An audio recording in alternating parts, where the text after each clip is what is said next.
White discharge problem ఉన్న వాళ్ళు త్రిపుల చూర్ణాన్ని తీసుకొని దాన్ని 2 స్పూన్స్ 1 లీటర్ వాటర్లో వేసి మంచిగా మరిగించండి 10 to 15 మినిట్స్. ఈ త్రిపుల కషాయంతో వెజనల్ వాష్ చేయండి. దీన్ని డూష్ అంటారు. లేదంటే ఈ త్రిపుల కషాయంని టబ్లో వేసి దాంట్లో కూర్చొని సిడ్జ్ బాత్ చేయండి.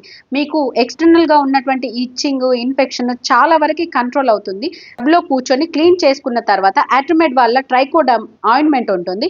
ఇది ఎక్స్టర్నల్గా అప్లై చేయండి. ఆయింట్మెంట్ వద్దు అనుకునే వాళ్ళు ఈ వాసు వల్ల క్యూటీస్ పౌడర్ ఉంటుంది. దీన్ని ఎక్స్టర్నల్ గా అప్లై చేయండి. మీకు డ్రైగా ఉంటుంది కాబట్టి ఇచ్చింగ్ అనేది ఎక్కువగా ఉండదు. ఈ వైట్ డిశ్చార్జ్ ఇచ్చింగ్ సెన్సేషన్ బయటికి వెళ్ళినప్పుడు చాలా ఇబ్బందిగా ఉంటుంది.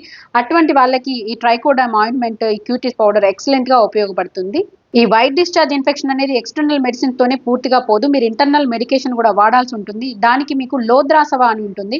ఇది మీరు daily 20 ml morning evening 2 months వాడండి. ఈ వైట్ డిశ్చార్జ్ ఇన్ఫెక్షన్ చాలా వరకు కంట్రోల్ అయిపోతుంది. ఈ candidal infection, bacterial infection, fungal infection ఏదైనా కూడా మీకు 2 to 3 months లో పూర్తిగా తగ్గిపోతుంది. ఈ డిశ్చార్జ్ ని పూర్తిగా తగ్గించుకోకపోతే అది సర్విక్స్ నుంచి యూట్రస్ లోకి వెళ్ళిపోయి పెల్విక్ ఇన్ఫ్లమేటరీ డిసీజ్ గా మారిపోతుంది. ఇన్ఫెక్షన్ అండ్ ఇన్ఫ్లమేషన్ ని కలిగిస్తుంది. దాని ద్వారా మీకు చాలా ప్రాబ్లమ్స్ వస్తాయి.